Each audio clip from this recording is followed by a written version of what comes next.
Saint Joseph, വിശുദ്ധ ഔസേപ്പിതാവ്, കുടുംബങ്ങളുടെ മധ്യസ്ഥൻ എന്നറിയപ്പെടുന്ന വിശുദ്ധരിൽ ഏറ്റവും പ്രധാനിയായ ഒരു വിശുദ്ധനാണ് വിശുദ്ധ ഔസേപ്പിതാവ്.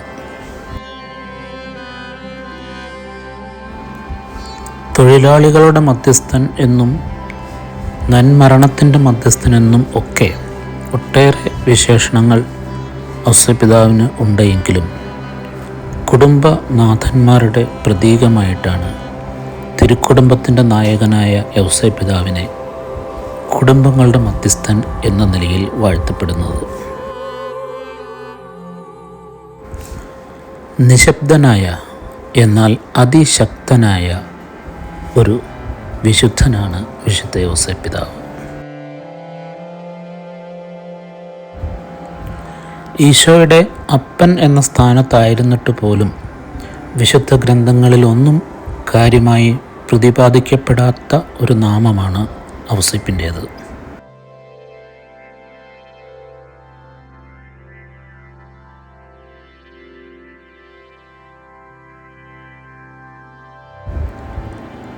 യേശുവിനെക്കുറിച്ച് ജോസഫിൻ്റെ മകൻ എന്നും മരപ്പണിക്കാരൻ്റെ മകൻ എന്നും തച്ചൻ്റെ മകൻ എന്നും ഒക്കെ പല സ്ഥലങ്ങളിലും പരാമർശിക്കപ്പെടുന്നതിലൂടെയാണ് ഔസേപ്പിനെ നാം കൂടുതൽ ഐഡൻറ്റിഫൈ ചെയ്യുന്നത്. വാക്കുകളില്ല, പ്രസംഗങ്ങളില്ല, അതിനപ്പുറം ദൈവം ഏൽപ്പിച്ച കുട്ടിയെ, അതെ ദൈവത്തിൻ്റെ പുത്രനെ സംരക്ഷിച്ച ഒരു മനുഷ്യൻ. അതെ, വാക്കുകളില്ലാത്ത ഒരു മനുഷ്യൻ, എന്നാൽ രക്ഷാചരിത്രത്തിൽ അവഗണിക്കാനാകാത്ത ഒരു സാന്നിധ്യം. അദ്ദേഹം സംസാരിക്കുന്നില്ല, സ്വപ്നങ്ങളിൽ കേൾക്കുന്നു, നിശബ്ദതയിൽ അനുസരിക്കുന്നു, പ്രവൃത്തിയിലൂടെ വിശ്വാസം എഴുതുന്നു. പുതിയ നിയമ പുസ്തകത്തിൽ ഏകദേശം 15-16 വാക്യങ്ങളിൽ മാത്രമാണ് വിശുദ്ധ ഔസേപ്പിനെക്കുറിച്ച് പ്രതിപാദിക്കപ്പെടുന്നത്. മത്തായിയുടെ സുവിശേഷത്തിൽ ഏകദേശം 10 സ്ഥലങ്ങളിലും, ലൂക്കായുടെ സുവിശേഷത്തിൽ ഏകദേശം 5 സ്ഥലങ്ങളിലും, യോഹന്നാൻ്റെ സുവിശേഷത്തിൽ 2 സ്ഥലങ്ങളിലും, മാർക്കോസിൻ്റെ സുവിശേഷത്തിൽ പേരില്ലാതെ മരപ്പണിക്കാരൻ്റെ മകൻ എന്ന ഒരു പരാമർശത്തിലൂടെയും ഒക്കെയാണ് വിശുദ്ധ ഗ്രന്ഥത്തിലൂടെ ഔസേപ്പിനെ നമുക്ക് കാണാൻ സാധിക്കുന്നത്.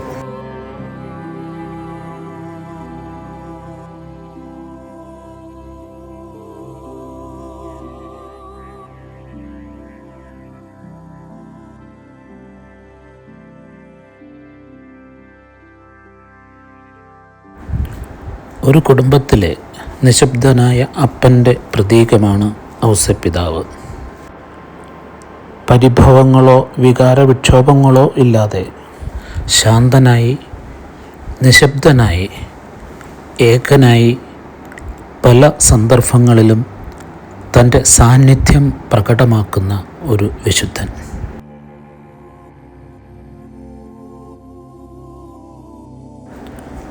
ഗർഭിണിയായ മറിയത്തെ സ്വീകരിക്കണമോ എന്ന ആശങ്ക, മറിയത്തെ സ്വീകരിച്ചാൽ ഉണ്ടാകുന്ന ബുദ്ധിമുട്ടുകൾ, ഇതൊന്നും വകവയ്ക്കാതെ അതിന് കാണിച്ച ധൈര്യം.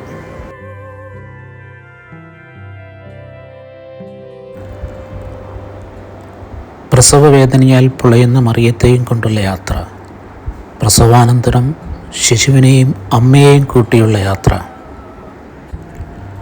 ഈ യാത്രയിലൊക്കെ അദ്ദേഹം അനുഭവിച്ച മനക്ലേശം, ശാരീരിക മാനസിക ബുദ്ധിമുട്ടുകൾ വിവരിക്കാൻ പറ്റാത്ത രീതിയിലാണ്.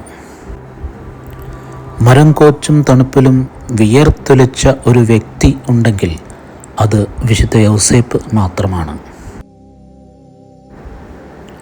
12-ാം വയസ്സിൽ തൻ്റെ മകനെ കാണാതായപ്പോഴും ഒരു പിതാവിൻ്റെ മനസാന്നിധ്യത്തോടെ ആ പ്രശ്നം കൈകാര്യം ചെയ്ത മഹാനായ വ്യക്തിയാണ് ഔസേപ്പ്.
ദൈവം തന്നെ ഏൽപ്പിച്ച വലിയ ഉത്തരവാദിത്വം തിരുക്കുടുംബത്തിൻ്റെ നായകൻ എന്ന നിലയിൽ, കുടുംബനാഥൻ എന്ന നിലയിൽ വളരെ ശ്രദ്ധാപൂർവം അക്ഷരം പ്രതി അനുസരിച്ച് പരിപാലിച്ച വളരെ ശാന്തനും സൗമ്യനും ആയ ഒരു മഹാത്മാവ്.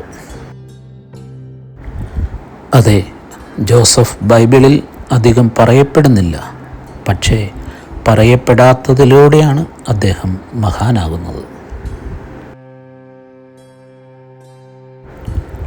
ലോകരാജ്യങ്ങളിലും ഭാരതത്തിലും കേരളത്തിലും വിശുദ്ധ യൗസേപ്പിൻ്റെ നാമത്തിൽ ഒട്ടേറെ ദേവാലയങ്ങളുണ്ട്.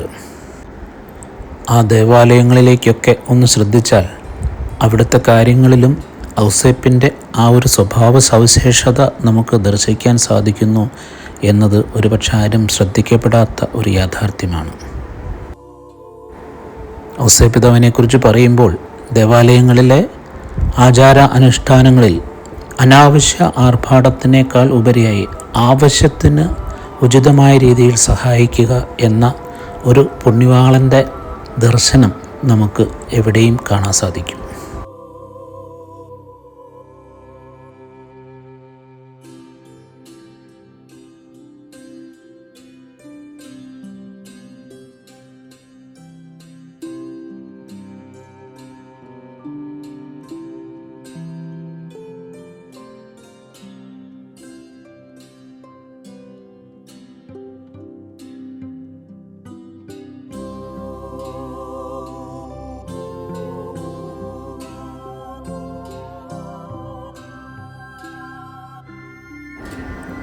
മാർച്ച് 19 ഔസേപ്പിതാവിൻ്റെ മരണത്തിരുന്നാൾ ഏറെ ഭക്തി ആദരപൂർവമാണ് വിശ്വാസ സമൂഹം ആഘോഷിച്ചു വരുന്നത്.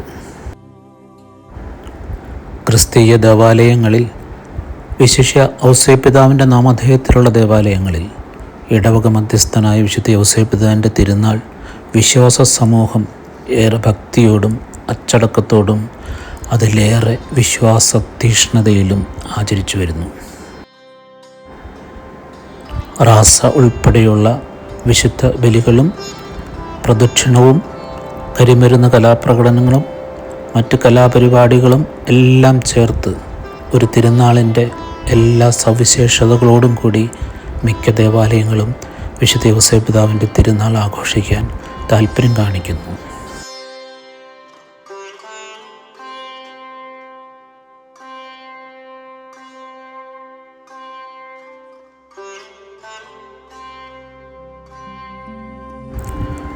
തിരുനാളിൽ പങ്കെടുത്ത് അനുഗ്രഹം പ്രാപിക്കാൻ ദേവാലയ അങ്കണത്തിലേക്ക് എത്തുന്ന ഓരോരുത്തർക്കും ഭക്ഷണം കൊടുത്തുകൊണ്ട് വിശുദ്ധ ഔസേപ്പിതാവിൻ്റെ നാമത്തിലുള്ള ഊട്ടുനേർച്ച വിവിധ ദേവാലയങ്ങളിൽ ഏറെ പ്രശസ്തമാണ്.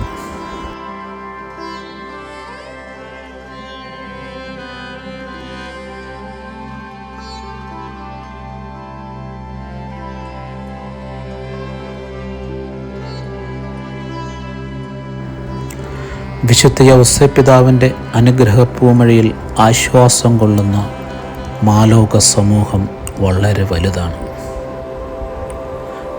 തന്നെ സമീപിക്കുന്നവർക്കൊക്കെ ആശ്വാസത്തിൻ്റെയും അനുഗ്രഹത്തിൻ്റെയും നറുമലരുകൾ വാരി വിതറി പുഷ്പിച്ച വടിയും കയ്യിലേന്തി വിശുദ്ധ ഔസേപ്പിതാവ് സെൻറ്റ് ജോസഫ് എല്ലാവർക്കും മധ്യസ്ഥനായി നിലകൊള്ളുന്നു.